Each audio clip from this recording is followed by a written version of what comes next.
신명기 18장 15에서 22절 말씀입니다. 내 하나님 여호와께서 너희 가운데 내 형제 중에서 너를 위하여 나와 같은 선지자 하나를 일으키시리니 너희는 그의 말을 들을지니라. 이것이 곧 내가 총회의 날에 호렙산에서 내 하나님 여호와께 구한 것이라. 곧 네가 말하기를 내가 다시는 내 하나님 여호와의 음성을 듣지 않게 하시고 다시는 이 큰 불을 보지 않게 하소서. 두렵건대 내가 죽을까 하나이다 하매 여호와께서 내게 이르시되 그들의 말이 옳도다. 내가 그들의 형제 중에서 너와 같은 선지자 하나를 그들을 위하여 일으키고 내 말을 그 입에 두리니 내가 그에게 명령하는 것을 그가 무리에게 다 말하리라. 누구든지 내 이름으로 전하는 내 말을 듣지 아니하는 자는 내게 벌을 받을 것이요 만일 어떤 선지자가 내가 전하라고 명령하지 아니한 말을 제 마음대로 내 이름으로 전하든지 다른 신들의 이름으로 말하면 그 선지자는 죽임을 당하리라 하셨느니라. 내가 마음속으로 이르기를 그 말이 여호와께서 이르신 말씀인지 우리가 어떻게 알리요 하리라. 만일 선지자가 있어 여호와의 이름으로 말한 일에 증언도 없고 성취함도 없으면 이는 여호와께서 말씀하신 것이 아니요 그 선지자가 제 마음대로 한 말이니 너는 그를 두려워하지 말지니라.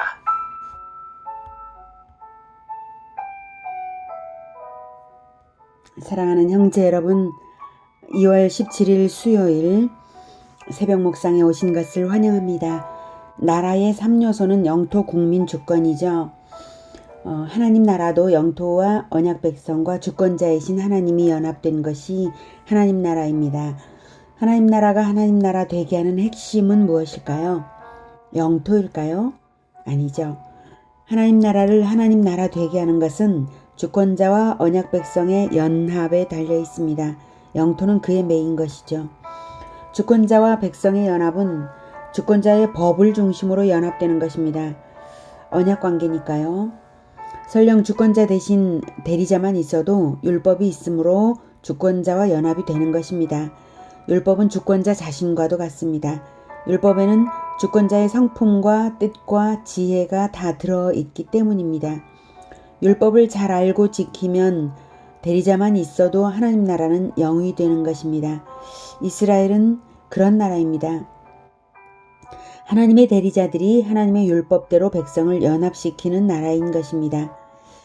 그런데 문제는 인간들이 타고나기를 죄인으로 타고나서 대리자는 대리자 역할을 온전히 못하고 백성은 언약을 잊어버린다는 사실입니다. 하나님께서 율법도 주셨고 대리자도 세우셨고 종교 공무원처럼 모든 지파에 레위인들을 흩어서 율법을 가르치게도 하셨지만 그럼에도 불구하고 자기들이 심판의 칼로 친 가나안 족속의 추악한 미신 행위들을 본받을 것을 하나님이 아십니다. 그래서 미리 우상 숭배하지 말라고 모세를 통해 신신당부를 하셨죠. 우상 숭배 행위는 땅의 것을 숭배하여서 하나님을 배신하는 것입니다. 주권자와 연합하지 않고 영토에 밀착하려는 것이죠.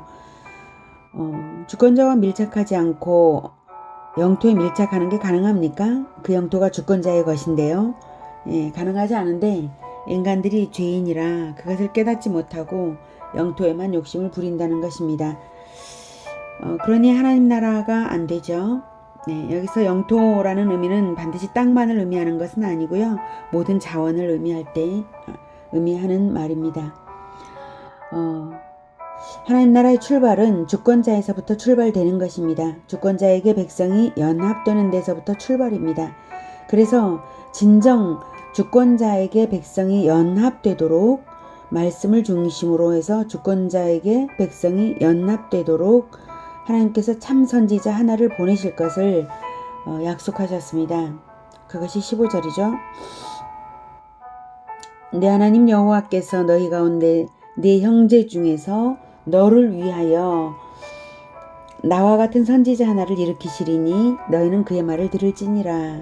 그래서 나와 같은 선지자 하나, 지금 신명기 설교가 모세의 설교니까 나는 모세입니다. 모세와 같은 선지자 하나.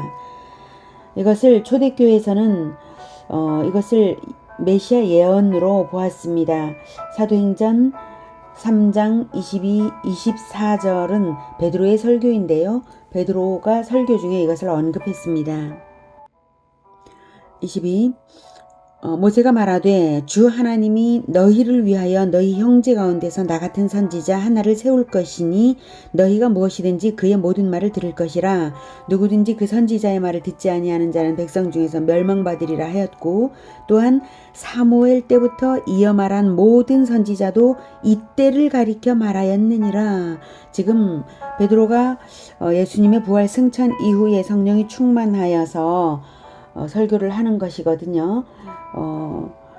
이 설교에서 이제 모든 사람들이 궁금히 여기는 것이 어떻게 저 사람들이 저렇게 성령이 충만한가 궁금히 여길 때에 우리가 이렇게 성령을 받은 것은 바로 예수 그리스도께서 부활 승천하셔서 우리에게 보내주신 성령을 받은 거다라고 할 때에 바로 이때 지금 성령의 시대가 되었다. 예수 그리스도의 십자가 사역의 그 공로로 말미암아 성령의 시대가 되었다라는 이때를 가리켜, 즉 그리스도로 인하여서 이 일이 된 것이다 라고 말을 하는 것이죠. 사무엘 때부터 이어 말한 모든 선지자가 바로 이때 예수님으로 인하여서 이루어지는 은혜의 때 이것을 예언을 했다 이 말이죠. 그럼 그 예수님의 공로가 바로 그 위에 있는 선지자입니다. 나 같은 선지자 하나를 세울 것이니 그의 말을 모든 말을 들을 것이라 라고 한 바로 그가 그리스도 예수님이시다 라고 말씀을 하셨고, 그 그리스도의 말을 듣지 아니하는 자는 백성 중에서 멸망을 받으리라 하였고, 그래서 우리는 성령을 받았는데 이제 이 성령으로 인하여 사는 것이다 이렇게 말을 하는 것이죠. 예수님 자신도 이 구절을 암시적으로 지적하시면서 자신을 가리킨다고 말씀하셨습니다. 요한복음 5장 46절에 보면 모세를 믿었더라면 또 나를 믿었으리니 이는 그가 내게 대하여 기록하였습니다. 이 말씀이 바로 이 신명기 말씀을 내게 대하여 기록한 것이다 이렇게 표현하신 것입니다. 신명기 34장 10절도 이제 모세 사후에 모세와 같은 선지자가 일어나지 못하였다는 것을 말하는데요. 바로 모세보다 뛰어난 선지자를 의미하는 것이죠. 그러니까 본절은 나와 같은 선지자 하나라고 하는 것은 모세와 동등하다라는 의미가 아니라 모세보다 뛰어난 선지자를 지칭하는 것입니다. 신명기 34장 10절에 그 후에는 이스라엘에 모세와 같은 선지자가 일어나지 못하였나니 라고 말합니다.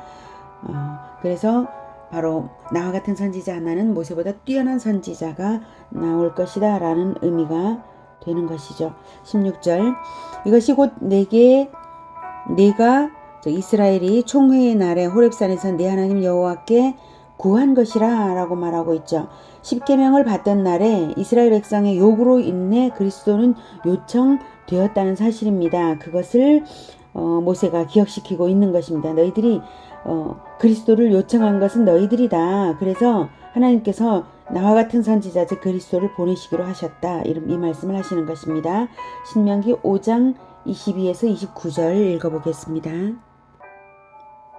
여호와께서 이 모든 말씀을 산 위 불 가운데 구름 가운데 흑암 가운데에서 큰 음성으로 너희 총회에 이르신 후에 더 말씀하지 아니하시고 그것을 두 돌판에 써서 내게 주셨느니라. 산이 불에 타며 캄캄한 가운데에서 나오는 그 소리를 너희가 듣고 너희 지파의 수령과 장로들이 내게 나와 말하되 우리 하나님 여호와께서 그의 영광과 위엄을 우리에게 보이심에 불 가운데에서 나오는 음성을 우리가 들었고 하나님이 사람과 말씀하시되 그 사람이 생존하는 것을 오늘 우리가 보았나이다. 이제 우리가 죽을 까닭이 무엇이니까 이 큰 불이 우리를 삼킬 것이요 만일 우리가 우리 하나님 여호와의 음성을 다시 들으면 들으면 죽을 것이라. 육신을 가진 자로서 우리처럼 살아계시는 하나님의 음성이 불 가운데에서 바람을 듣고 생존한 자가 누구니이까? 당신은 가까이 나아가서 우리 하나님 여호와께서 하시는 말씀을 다 듣고 우리 하나님 여호와께서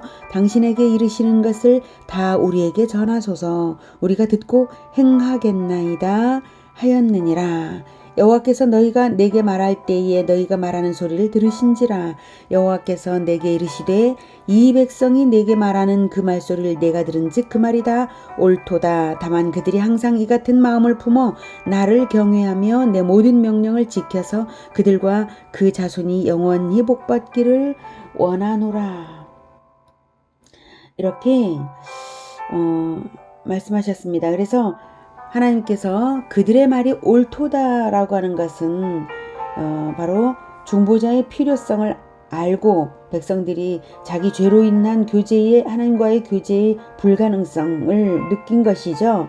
그래서 하나님과 교제는 필요해서 또한 중보자가 필요하다라고 말한 것이죠. 그러니까 두 가지를 인간들은 깨달은 것입니다. 이스라엘은 자기들이 죄인이어서 하나님과 직접 교제가 불가능하다는 걸 알았고, 그리고 또 하나님과는 교제해야 하므로 반드시 중보자가 필요하다. 그래서 교제가 필요하므로 중보자가 필요하다. 이 두 가지 필요성을 알았다는 것입니다. 그래서 그것을 위하여서 이제 모세가 대신 전달하게 해달라라는 요청은, 결국 모세는 유한자잖아요. 얼마 없으면 곧 죽을 건데 계속해서 이스라엘과 교제를 해줄 중보자가 필요한데, 그 이후에 일어나는 선지자들이 그 역할을 하는 것이고, 그 모든 선지자들의 끝에 최종적으로 참 선지자 하나를 보내실 것이다 라고 하는 것입니다. 그래서 하나님께서 그들의 말이 옳도다 라는 말은 중보자의 필요성을 알고 요청한 것은 옳다 이 뜻입니다. 네, 그들의 말이 옳도다. 내가 그들의 형제 중에서 너와 같은 선지자 하나를 그들을 위하여 일으키고 내 말을 그 입에 두리니 내가 그에게 명령하는 것을 그가 무리에게 다 말하리라. 이 말씀에서 핵심이 내 말을 그 입에 두리니, 그래서 하나님의 말씀이 그리스도의 입에 있습니다. 그래서 그리스도께서 하신 말씀은 모두 하나님의 말씀입니다. 그리고 그것을 다 말하리라. 그가 무리에게 다 말하리라. 그래서 이 참 선지자의 참된 역할 두 가지는 하나님의 말씀을 전한다는 것과 일부가 아니라 전부를 전한다는 것입니다. 다 말하리라. 하나님의 말씀을 다 전한다 라고 하는 뜻입니다.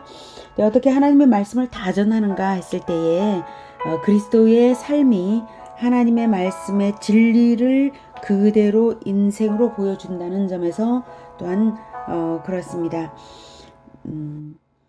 자, 이렇게 해서 이제 백성들의 요청에 의하여 보낸 그 그리스도의 말을 당연히 들어야 되는데, 듣지 않으면 죽임을 당하리라 라고 말씀을 하셨고요. 그때 백성들이 생각하기를 그가 그리스도인지 아닌지 어떻게 아느냐, 이렇게 이제 말을 할 것이다 라고 하는 것입니다. 사실 백성들이 하나님께서 주신 구약 율법을 잘 알기만 하면 그리스도께서 하시는 모든 말씀이 구약의 율법의 말씀의 그 원리에 합당하다는 것, 완전히 합치된다는 것을 깨달아 알게 되거든요. 왜냐하면 예수님은 말씀 그 자체이신 분이십니다.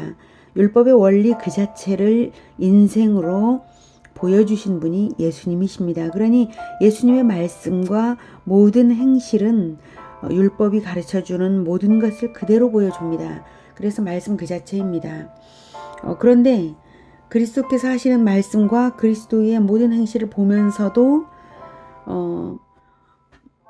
마음속에 이르기를 그 말이 여호와께서 이르신 말씀인지 우리가 어떻게 알리요 라고 이제 할 것이라는 거죠. 그 당시 과거 이스라엘이 그렇게 생각할 수 있고요. 또 예수님 당시에 이스라엘도 말씀을 깨닫지 못하는 사람들은 예수님이 그리스도이신 것을 깨닫지 못했을 것입니다. 그래서 하나님께서 말씀하십니다. 이렇게 말씀하신 것을 전합니다. 만일 선지자가 있어 여호와의 이름으로 말한 일에 증언도 없고 성취함도 없으면 이는 여호와께서 말씀하신 것이 아니요 그 선지자가 제 마음대로 한 말이니 너는 그를 두려워하지 말지니라. 자, 그러니까 무슨 말씀입니까? 그리스도는 반드시 하나님의 말씀이 하나님의 말씀이라는 것에 대한 증험과 성취함을 보여줄 것이다, 이 뜻이죠. 그래서 예수님은 예수님의 모든 말씀에 대한 증험과 성취함으로써 복음서에서 엄청나게 많은 표적들을 보여주셨습니다. 이루 말할 수 없는 많은 표적을 보여주셨죠. 행하셨죠. 그리고 최종적으로 가장 결정적인 그 증험, 그 표적은 무엇인가 하면 바로 예수님께서 십자가에서 죽으신 것과 부활하신 것과 승천하신 것입니다. 이것이야말로 인류 전체가 그것을 보고 하나님께서 구약 이스라엘의 하나님께서 약속하시고 보내주신 바로 그 참 선지자, 그 그리스도가 바로 예수님이시구나 하는 것을 알 수 있는 것입니다. 신명기 18장은 참 선지자에게 순종할 것을 지시하시는 동시에 참 선지자로서 그리스도를 보내실 것을 예언하는 것입니다. 구약시대의 수많은 선지자들은 바로 그리스도의 예표로서 한시적인, 임시적인 그리스도로 활동을 했던 것들이죠. 그래서 그들에게 순종할 것을 지시하신 것이고 그렇습니다. 이러한 예언은 구속사가 태초부터 종말까지 하나님의 주권적인 은혜로서 진행되고 있음을 알게 합니다. 기독교는 인간 예수가 창시한 종교가 아닙니다. 기독교는 태초부터 예언된 대로 성취된 제2위 하나님이신 성자 예수님을 믿는 종교입니다. 하나님께서 제2위 하나님이신 하나님의 아들 예수님을 참 선지자로 보내시기 위하여 창세기 3장 15절에서부터 여자의 후손으로 나게 하시고 그렇게 태어나게 하실 것을 모든 과정에서 일을 하시고 성취하신 것입니다.